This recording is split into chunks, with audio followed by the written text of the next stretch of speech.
All right, we are making our way to the final two chapters of the book of Revelation. It's lesson number 20, and we're at chapter 21. It's hard to believe how quickly this has gone by. So let's begin, as we do each week, by just going through a review. And I try to make this review a little quicker each week, so we can, because if you want to hear in more detail, you can just go back to some of the previous lessons and see some of those. So let's just begin here by review. We divided up the book of Revelation into 4 acts. That's kind of how we're dividing it up. And so act number 1 is understanding the relationship with Christ, and meaning the relationship between Christ and his church. That's Revelation 1 through 3. And this is where, in those chapters, we saw Jesus standing among the lampstands in a glorified way, and he's given encouragement to the churches of that place. And there are 7 letters written to 7 churches in Asia Minor, and we gain an understanding of the relationship between Christ and the church from those 3 chapters. Then Act 2 is understanding the judgment from God. And so chapters 4 and 5, you have this vision of heaven. You have the scroll with 7 seals that can't be opened, and the Lamb is the only one that can open the seals. That's chapters 4 and 5. And then chapter 6, you have the opening of the first 6 seals.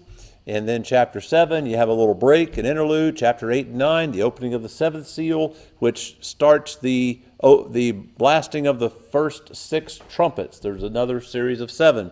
So you have the series of 7 trumpets. Then before the 7th trumpet is sounded, there's another interlude there. And then you have the 7th trumpet in chapter 11. So that's Act 2. This brings us to Act 3, understanding why there is opposition. So this is a theme in Revelation that we have here, that we have God who's on our side.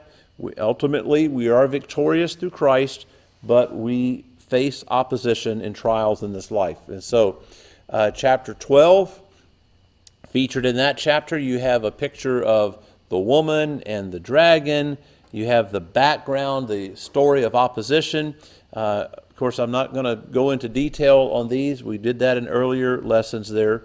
We have chapter 13. This is all understanding the background of why there is opposition and the reality of opposition. Then you have the pictures of the opposition that we face as Christians, pictured as the beast of the sea and the beast of the land, these intimidating, horrible creatures that seem like it's insurmountable, but ultimately God's people are victorious. Featured in chapter 14, you have the victory experienced by those who overcome, and then the judgment experienced by those who oppose God and his people. And we see this phrase, fallen, fallen is Babylon the Great. And here we begin to see the word Babylon used in a symbolic way to symbolize the opposition of God, or something that would just seem like it was just insurmountable opposition, but yet even though it's so intimidating, God is still victorious and God's people are victorious. Then we come up to Act 4, what we're in right now, closing out this book, understanding God's wrath and God's righteousness. All right, so under that, chapters 15 and 16, you have the 7-fold wrath of God, where God's wrath is pictured as 7 bowls being poured out by 7 angels on the wicked. You might have remembered in the first 2 series of 7, not counting the 7 letters, but the series where you have the 7 seals and the 7 trumpets, those series had an intermission between number 6 and number 7. The 7 bowls of wrath, there's no break. It's just 7 bowls of wrath poured out.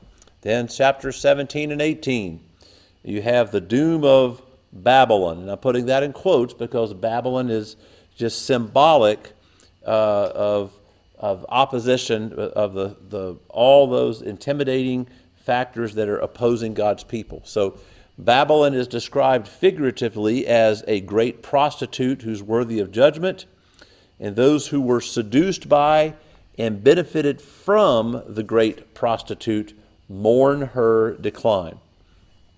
chapter 19. And so these are some more familiar pictures that you might see, some famous images or pictures or paintings of these things, renderings. Chapter 19, victory for the King of Kings. In here you have a series of hallelujah hymns celebrating the fact that the opposition has been destroyed. And then you see a picture of Jesus coming down from heaven, riding on a white horse as a heavenly warrior. And it's just an amazing, kind of incredible picture. Then last week, we were at chapter 20, and this is the 1,000 years and the judgment of Satan. Now, if you go back to last week, and I'll give a little review of this, what we discussed last week is there's all kind of theories about the millennium, and so we approached it from this idea is that the millennium, and so that 1,000 years that's mentioned in there, the millennium is now. And so if you look through this, going by review, we are seeing that the millennium is now, the devil is bound now, as that's described in there, and we looked at several scriptures where that it shows that to be the case. Christians, in a sense, reign with Christ even now, and we receive our first resurrection now. The first resurrection is our salvation. So when somebody is baptized, a lot of times I'll say dead to sin, raised to walk in a new life. That's the first resurrection. And so the millennium is now, and the way we're looking at it here. Now, I will say this. There are people that I respect as Christians that have different views on what this 1,000 years means, but this view seems to make the most sense to me. Then in chapter 20, we saw that the reality of opposition, but in the end, God's people win. You have a gathering battle again, another one described, and you have that term Gog and Magog is featured here, and those are just symbolic, a symbolic king in a place that brings to mind the idea of a battle. And so just when the camp of God's people is surrounded, the enemy is devoured with fire from heaven. So the reality of his opposition, God's people win. And then we have this picture of the great white throne. It's the scene that describes God's eternal final judgment upon the wicked. So that was chapter 20. Chapter 20 is a pivotal chapter, and entire theologies are built on chapter 20. So, and even an entire movie franchise called Left Behind is built on chapter 20 and other things. So now we're going to move to chapter 21. Now, usually I just start by reading the entire chapter from beginning to end and then breaking it down verse by verse. We have enough material to cover tonight that I'm going to skip reading it as a whole, but I'm just going to jump in verse by verse here. So Revelation 21, 1 through 27. And so and I'm putting a caption on this, reward for the righteous, God with his people. This is one of my favorite passages in the Bible. I go to it often when I want to see, okay, when I want some comfort, when I want to know, is God, when things seem overwhelming, one day things will be set straight. So the final scenes, now there's some blanks here to fill in here. The final scenes help the faithful to see themselves. You help us to see ourselves in this way. We'll see ourselves, the faithful see themselves as the bride, also the wife of the Lamb, and also the holy city.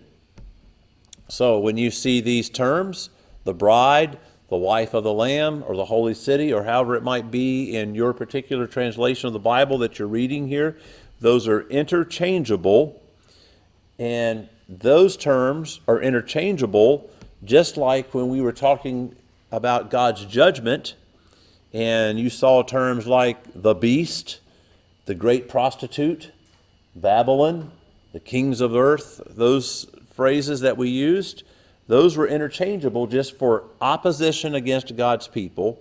And now God's people are described as the bride, the wife of the Lamb, and the holy city.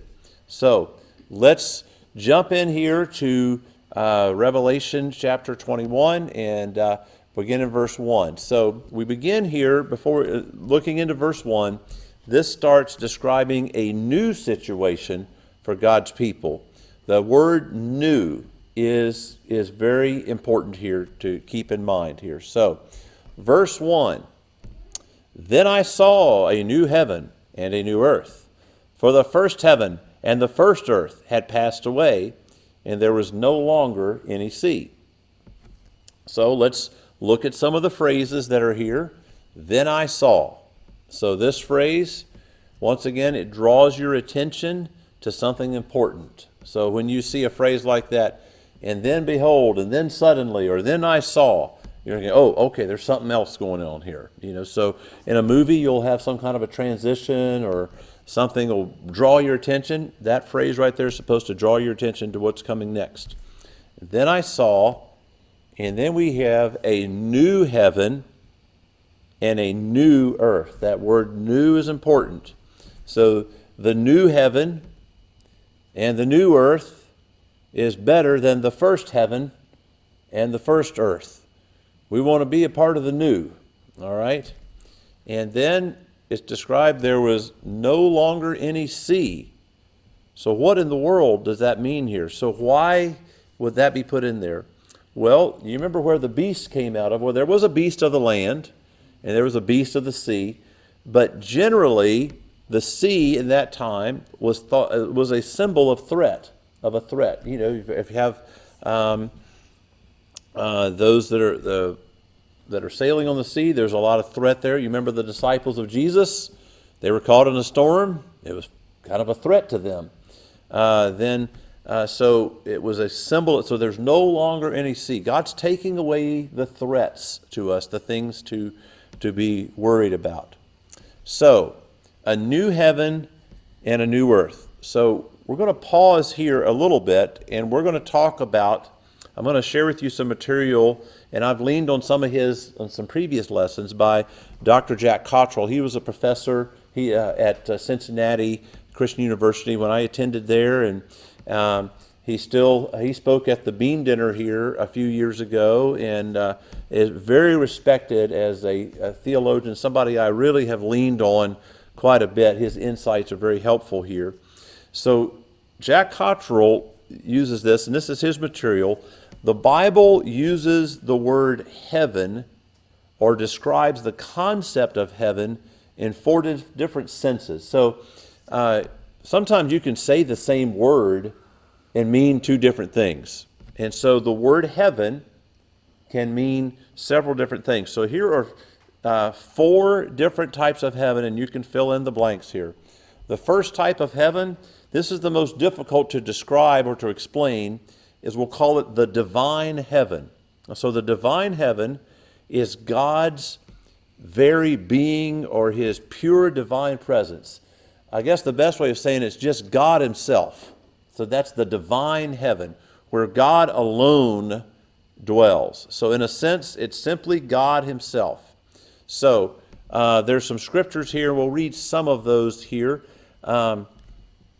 When Jesus taught us to pray in Matthew 6:9, he said, "Our Father in heaven, hallowed be thy name." Well, that's the heaven that he's talking about there, the divine heaven, wherever God is. So this does not mean that God has a space that he occupies. You know why that is? Because he is omnipresent. Now that's a $5 theological word for he is everywhere. All right? So God is everywhere. So he doesn't really have a space or an apartment or a mansion. He is everywhere. He's not everything, he's everywhere. So in a sense, God takes up every part of heaven, of this universe. This heaven it's the heaven out of which God listens and responds when we pray. And so in a sense too, we kind of think of heaven, when we think of heaven, what direction do we physically look? We look up, right? And so symbolically, even though it's not really up in a sense, we think of God being up. I'll skip over to Psalm 102, verse 19. The Lord looked down from his sanctuary on high, from his divine heaven. From the heaven he viewed the earth. And so The up or the height is not necessarily literal. It's just a symbol of God's glory. God is up. God is glorified. And this is where Jesus came from when he was born and came out of the divine heaven to Bethlehem. He entered into our universe from his own divine being. And so I know that's a little bit more difficult to explain. We'll say this, John 3:13.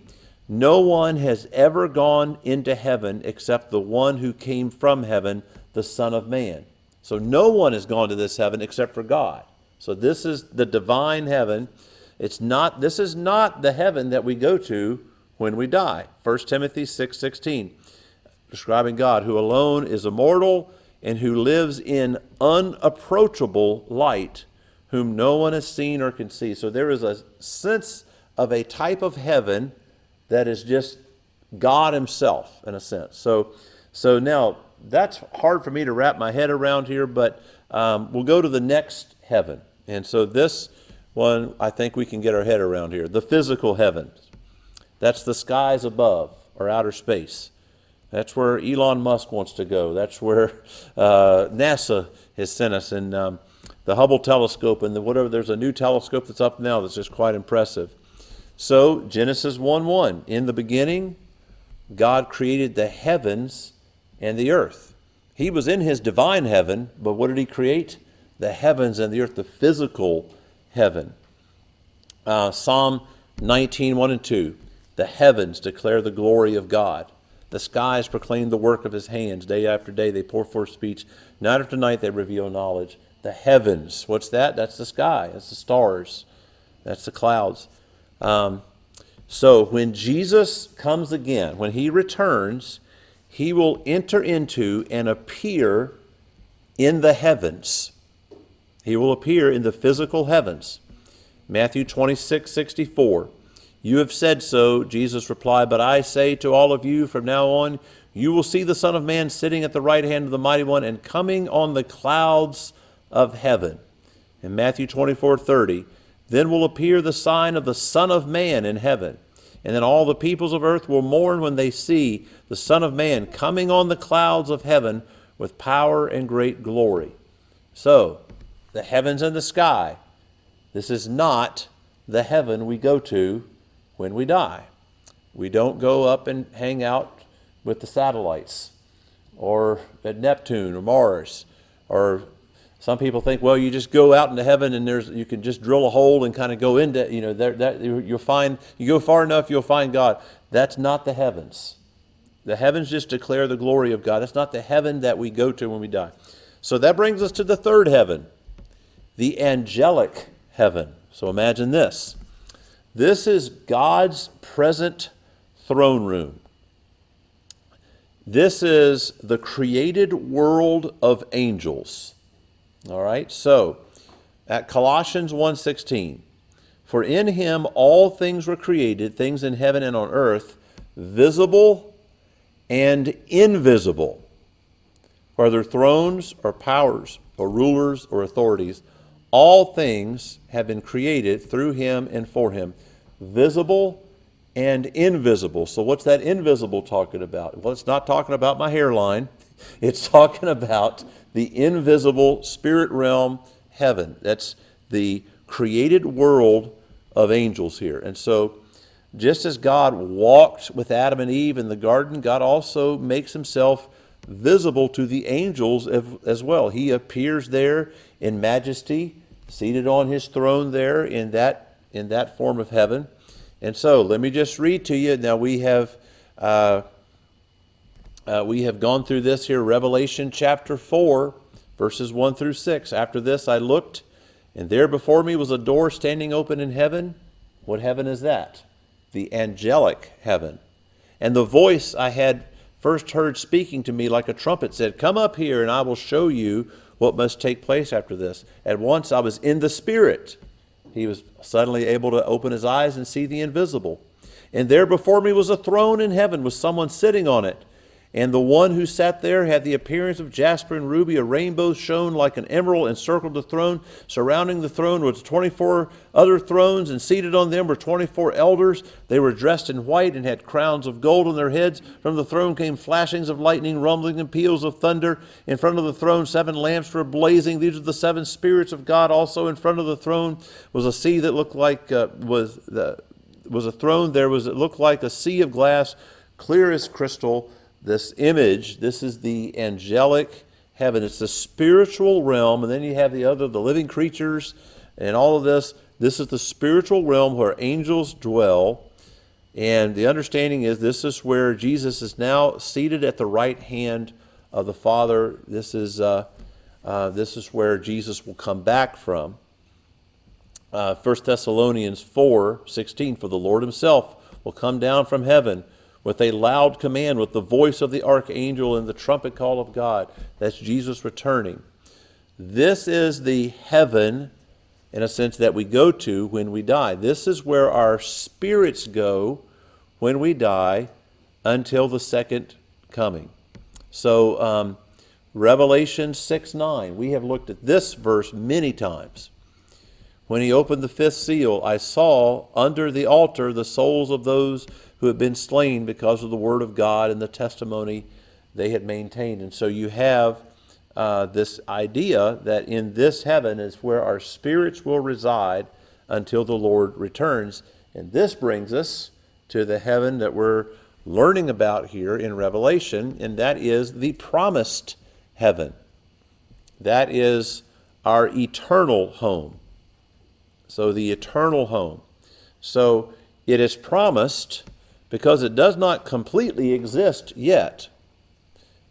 Jesus said in John 14:12, I am going there to prepare a place for you. So it's being prepared, and of course God could just speak the word and it's together, but it's not ready yet. So 2 Peter 3:13, but in keeping with this promise, we are looking forward to a new heaven and a new earth where righteousness dwell.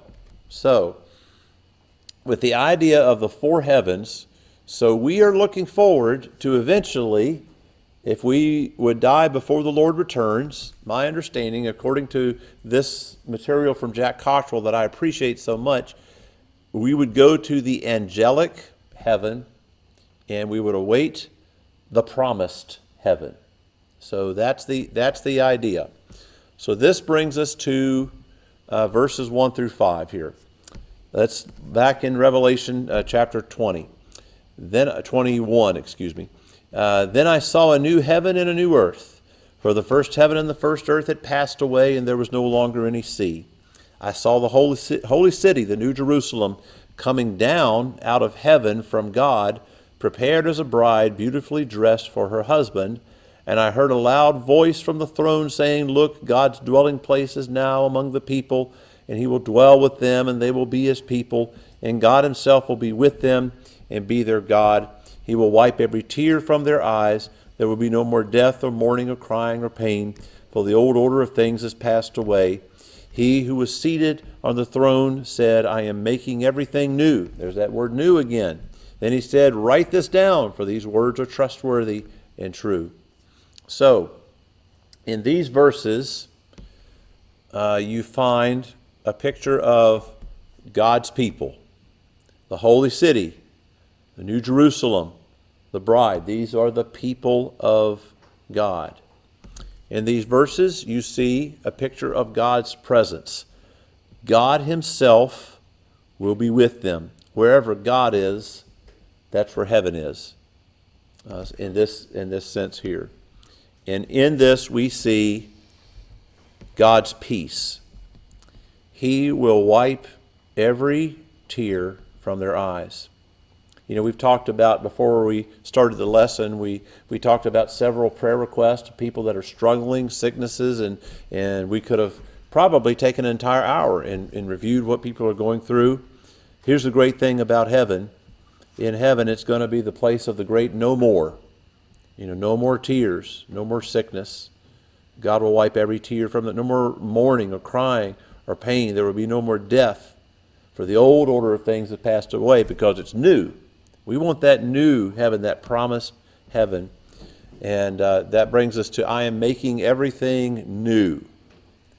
I like that. We get an upgrade. We get an upgrade.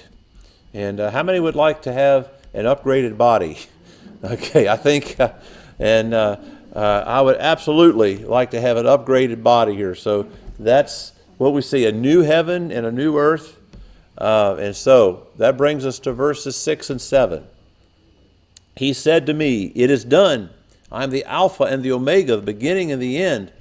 To the thirsty I will give water without cost from the spring of the water of life. Those who are victorious will inherit all this, and I will be their God, and they will be my children. So we have the Alpha and the Omega, beginning and the end. Does that sound familiar? Probably goes back to the very first lesson we did back in January sometime. We're in the month of June now.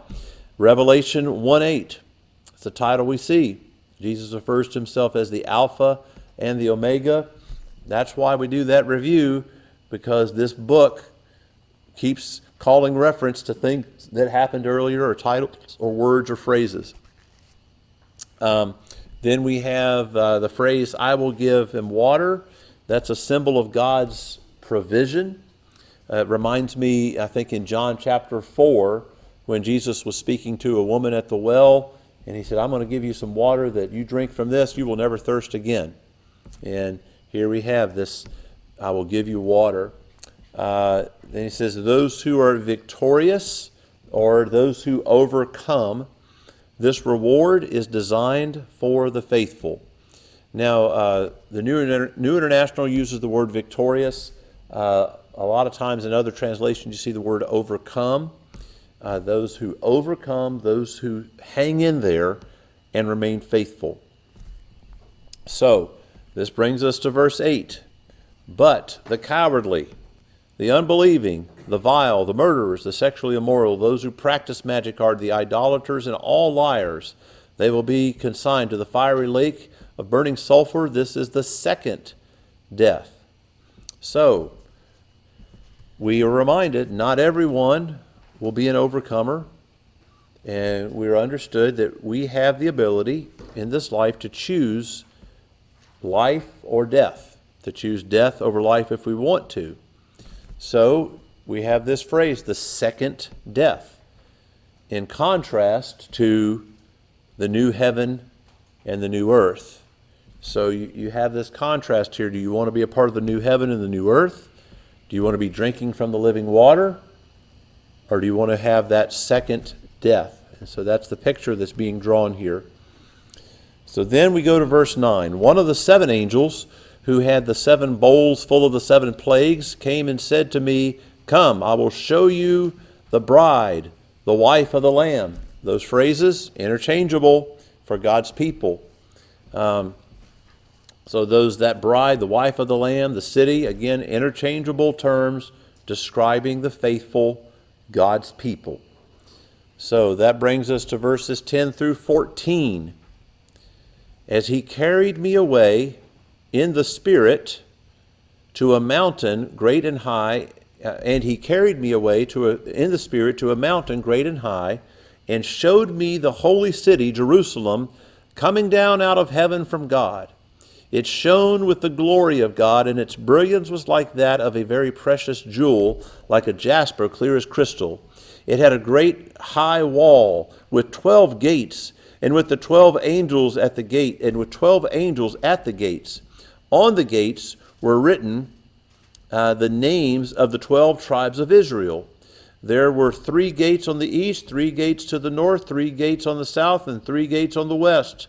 The wall of the city had 12 foundations, and on them were the names of the 12 apostles of the Lamb. Okay, here's the pictures here. We have the holy city, Jerusalem. So it's an equivalent here with the new heaven and the new earth. So we see these terms here. This is what God is describing here, equivalent here. So I think there's a blank to fill in here. So the image of this city carries with it the idea of a refuge for God's people.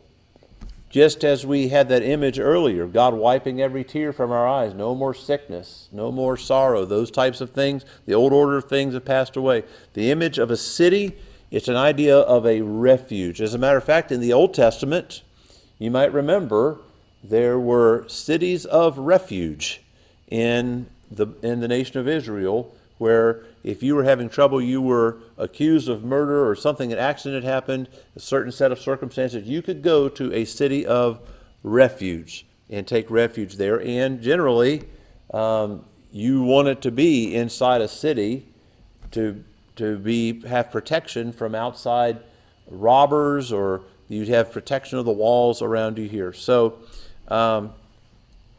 let's just see some things about this city here. It's shown with the glory of God. Well, it's a lighted city. You ever been to, I've been down Times Square in New York City before at night. It just shines like crazy. Well, that's nothing compared to the light that you'll see in the city, in God's city. It's a lighted city. It had a great high wall. It's a walled city. We're going to see a pattern here. And then it had 12 gates. It's a gated city. So in heaven we will live in a gated community. So the number showing that you have 12 gates, each guarded with the 12 angels. That number 12, it's the idea of complete. So complete protection. All of this. So if you go to your home at night, you might turn on some lights for protection. You might actually turn on some floodlights outside, or you lock your doors. You might have one of those video cameras or a Ring doorbell to see if there's somebody poking around or trying to get into something they shouldn't be. Here we have a light that's just shining. It's security constant here. You have this high wall. You have the 12 gates. Also, the wall had 12 foundations with the name of the 12 apostles, so it's firm there. And so now you had the walls of the city there. You had part of it that was mentioned, the 12 tribes of Israel, and then you have the 12 apostles that are listed there. And so you can see symbolically all of the Bible coming together here, built on what happened in the Old Testament with the 12 tribes, built on what happened with the New Testament with the 12 apostles. All is being made new. And so these foundations here, how Jesus used the apostles to establish his church on a firm foundation. Jesus said in Matthew 16:18, "You're a Peter, on this rock I will build my church." And so you can see this picture of God's provision, his protection, and that brings us to verse 15. "The angel who talked with me had a measuring rod of gold to measure the city, its gates, and its walls." And so we have this rod of gold to measure the city. The city is not only the walled kind, the lighted kind, the gated kind, it's the measured kind. In other words, it's legit. I just wanted you to be able to write that word down. It's legitimate. It's the real deal. So it's measured. This is real. This is not some kind of a fake thing. It's not a movie set that looks like impressive, but you can tear it down. This thing is measured out. Its righteousness is measured out. This is from God. It is legit. So that brings us to verses 16 through 21. So we have more description here. "The city was laid out like a square, as long as it was wide. He measured the city with the rod and found it to be 12,000 stadia in length, and as wide and as high as it is long. The angel measured the wall using human measurements, and it was 144 cubits thick. The wall was made of jasper, the city of pure gold, as pure as glass. The foundations of the city walls were decorated with every kind of precious stones. The first foundation was jasper, the second sapphire, the third agate, the fourth emerald, the fifth onyx, the sixth ruby, the seventh chrysolite, the eighth beryl, the ninth topaz, the 10th turquoise, the 11th jacinth, and the 12th amethyst. That's easy for me to say. The 12 gates were 12 pearls, each gate made of a single pearl. The great street of the city was of gold and is pure and transparent glass. So, wow, what a picture here. Now, first of all, let's just talk about this measuring this city. So, here is an artist rendering of the measurements of these verses. If you were taking this kind of literally, if you were going to look at this in a literal sense, this is how big it would be. And if you can see here, it covers pretty much all of the United States of America. But it's not only that, it's as tall as it is long and wide and all of this. So you see this picture here. Now, so let me just go back and describe. There's something to fill in here. Okay, so the material list and the measurements, all of this stuff, the meaning simply means here, the measuring simply means here that God is going to provide a suitable place for his people. Now, do you think that it's really going to look something like that? A big box come down from heaven and land in the United States? Or probably you'd have more room in China, I guess. But, is that exactly, it's a picture of God is going to provide a suitable place for his people. Don't worry about it. God's got this worked out. He's measured it out. He's figured it out. And then you have the material list. It emphasizes the holiness of this place. Listed all of those emeralds and precious stones. And then you have the pearly gates. Can you imagine a gate made out of one pearl? I feel sorry for that oyster, so just imagine that, So it's that popular image of the pearly gates. That's where we get that from. And the streets of gold. That's where we get that from. That's where we get this. And so these are just images. God is going to provide a place suitable for his people. Now, is it going to look exactly like this? Or is this a John just saying, look, you need to understand, have this picture in your head. God's got this covered. It's going to be great. Just hang on. Deal with the suffering you're dealing with now. Hang on. It's going to be okay. We're going to get through it. So there it is. So this brings us down, and we are going to finish on time. How about that? Verses 22 through 27. I did not see a temple in the city, because the Lord God Almighty and the Lamb are its temple.